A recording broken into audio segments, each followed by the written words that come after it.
Free action on water count. Down, guys, sit down. Guys, listen to me. We need to do so much more. And I know you feel it. It's half time. So let's regroup and refocus. Because the second half is where we can win it. Where we can achieve our goals. Our water goals. You hear me? Water goals. 7 years ago, the world set a goal to tackle our global water challenges by 2030. We are already halfway, and we are not where we need to be. So we all need to do more. You're right, boss. We need to do our bit to tackle water. Because water issues affect every one of us. And every community around the world. Guys, it's not about a big heroic efforts. It's about doing small things that all add up to something bigger. He's right. If we all take small actions, if we work as a team, we can turn this around. I believe in you. We believe in you. The game is always won in the second half. So, let's go out there and be water champions because it's all to play for.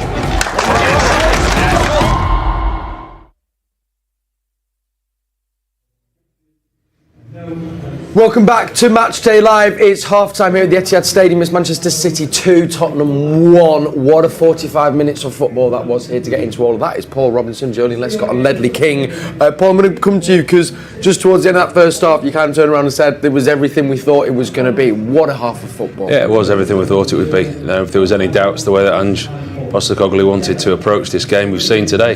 They're going to be open, they're going to be expansive, they're going to be attacking, and at times I think to their detriment. I mean, you come here to the Etihad, you know you're going to be in for a tough game. You went at City Place, City have dominated possession, they've scored 2 goals, they've hit the post, they've hit the bar, Haaland's missed an absolute sitter. Spurs are lucky to be only 2-1 down. Listen, there's playing open, expansive football, attractive football on the eye and causing City problems, which they have done, but there's also times been foolish, and they've been a little bit like that in the first half. Do you think, Joleon, that Manchester City are going to be a bit remiss that they haven't maybe taken as many chances? And also at the back, though, we've still looked open at times for me. Yeah, definitely. I think more so from a Spurs perspective, but both teams have looked a bit uncertain in their build-up.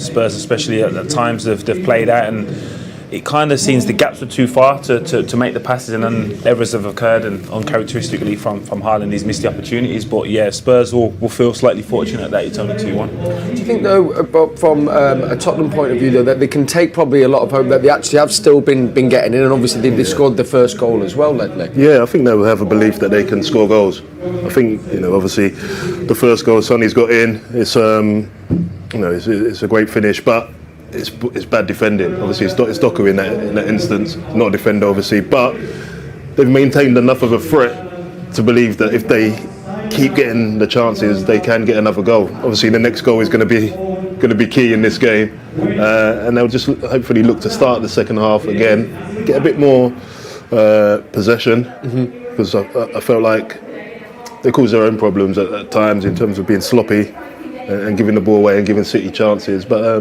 there's still all to play for at the moment. Off that, Paul, I wondered, as you say, maybe a few individuals sloppy in parts, so how much of it do you think is, the way that Ange set them up, but also actually that they haven't been helping themselves as well, some of the players out there, just in moments? Yeah, both. Listen, they started the season fantastically well, the first 10 games, with the strong 11 that he had. And there's a reason that these players didn't play, because he didn't think they could do the jobs that he wanted them to do. Yeah. There's players playing out of position, we know that. There's square pegs in round holes, but you're looking at the back four and you're leaving that back four exposed. You want to protect that back four. To play that style is all well and good, and going forward they carry such a threat, and they have got the goal. But actually exposing that back four to the quality that Manchester City have got, it's at times they need to be a little bit more defensive minded, because the players that are on the pitch he didn't deem them good enough to put into action his plan that he wanted at the start of the season, and now he's asking the players to do that in different positions. It's hard to do. It's a great watch, and it's a great watch for Spurs fans, but defensively at times they're causing their own problems. Do you think this will be where maybe there needs to be a bit of a learning curve, do you think, at times? I'm just from Ange's point of view, maybe going, as we were saying before, maybe you can't come and do what you want to do at the Etihad, but they've tried it and clearly it's not quite working, Joleon. Yeah, again, and at times you'll look at it and think it's misplaced passes, and you'll think my players, again, won't do that every week, but they won't face a team like this. And when you are facing a team like City, you are equally as good out of position as in possession.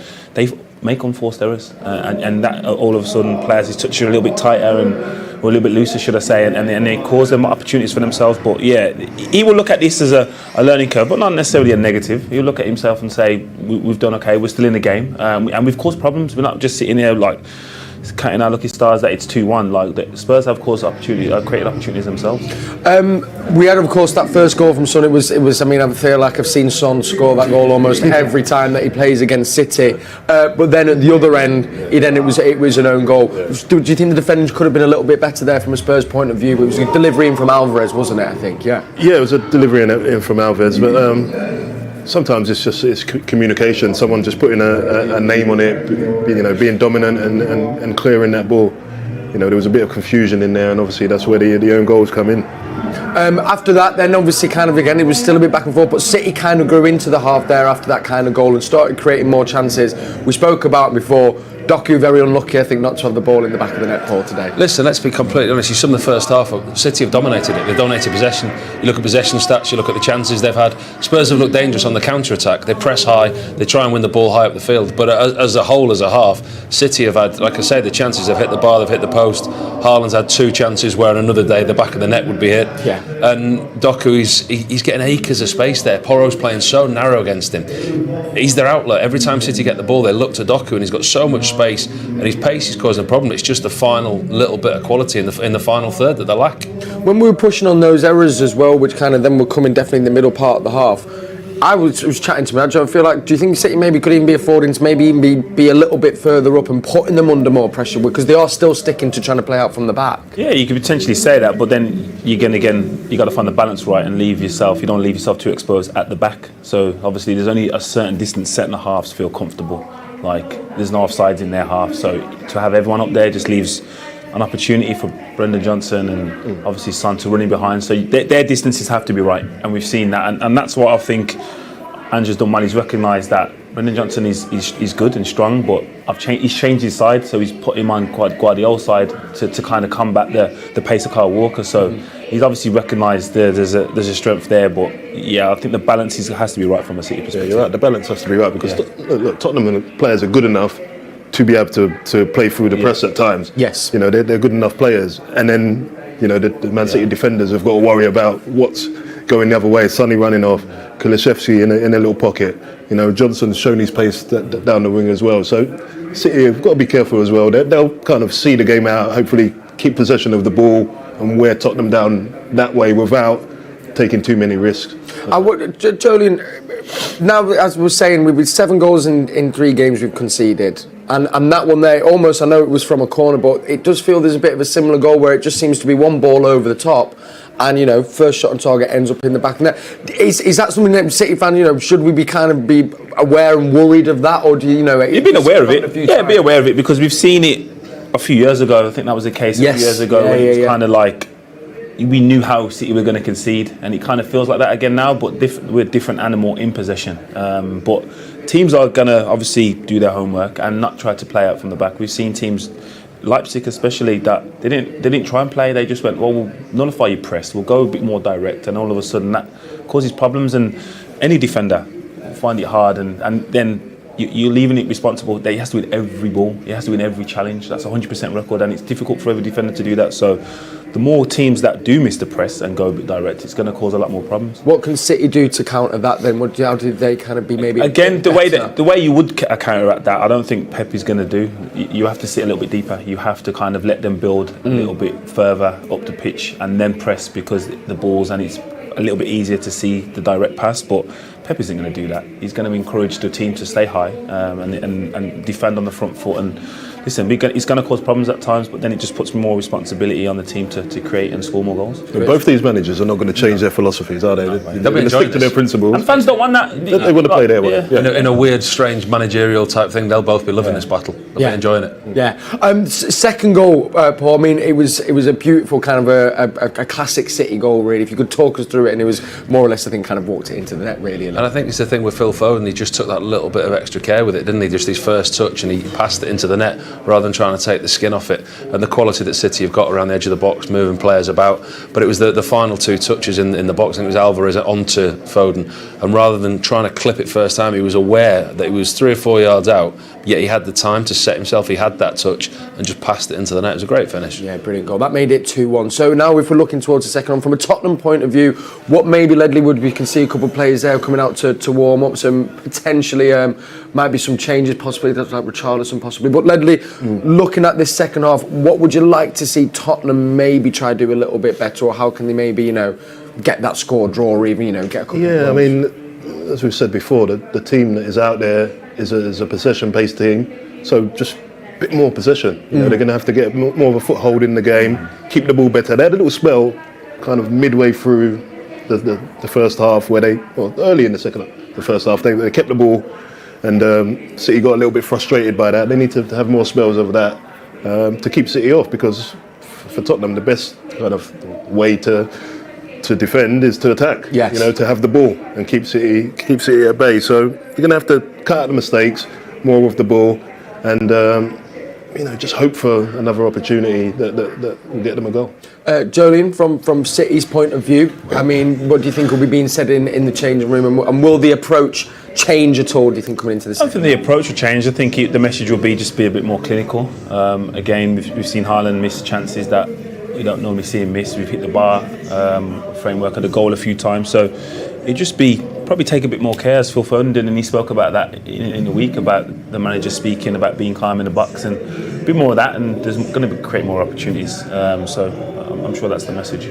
Just getting here, it's looking like Højbjerg might be coming on, Paul, possibly. So what do you think the thinking is there? Do you think that maybe is could he be one man just to maybe try and stem the flow maybe of the chances City are creating a little bit? We were saying before there wasn't really a defensive-minded midfielder in the starting 11, so that could be the move possibly, do you think? Well, out of all the players on the pitch and on the bench, he's the one in a defensive frame of mind in midfield. He will sit, he won't go rampaging forward, he'll sit, he'll protect the back four, he'll play side to side, and he'll clear up, and then he'll look to release the ball. He's a very defensive midfielder. He's the ideal CDM. That's what he is, that's his position. And if Angie's bringing him on, there's either an issue with Lo Celso or Basuma, or maybe it could be Gil, and then take one of the wide attacking players off. Gil's been pretty ineffective, hasn't he? So if he wants to shore up a little bit, it's difficult. He's got a difficult job. Play Kulusevski and Johnson in behind. So especially on the break, you know, Gil. His running power is not his strongest asset, and that's the way they've got to play at times, you know. And he's got to try and outrun Carl, which is not going to happen. Near enough impossible. Is that then, do you think, a little bit of Ange actually looking at and going, all right, maybe, you know, I know what I want to be doing, but actually maybe I need to be a bit smarter, and it's not worked there, so I'm going to have to change slightly? This might have been his game plan, to be in the game. Like, again, we've seen teams come here and be out of the game at half time. So the fact that it's 1-0 and they're still in the game, they're still creating chances. Yeah, the message will be, don't make silly mistakes, but this is kind of not where he wants to be in terms of the result, but in terms of the performance, they won't be going in there disheartened. They'll understand that Man City have scored 2 goals, but they'll be thinking, well, we're still in this game. We can still get something out of this game. So the longer it stays like this, that's what we're thinking. The longer it stays like this, the more chance that they've got of nicking something. Absolutely. Ledley, I think you said it there. It does feel this next goal's crucial, doesn't it, for this half? Spurs, I think for Spurs it's more crucial. If I'm honest, I think if City concede the next one, it's 2-2. They go on, but if Spurs concede, it's 3-1. That's a big ask to get back into the game then. So I think it's really important for Spurs. It just depends when that next goal is. You know, if it's late and Spurs get it, then obviously it's a big blow for City. But I mean, Pep will be urging City to go on and go and get that third one and put the game to bed with. I said, well, listen, let's find out how the second half is going to go. It has been everything we said, as Paul said at the start there. Open, back and forth, lots of chances.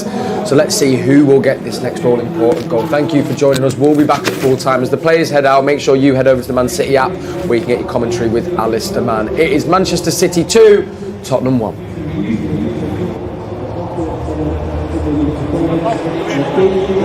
Well, thank you, Kel. It's one of those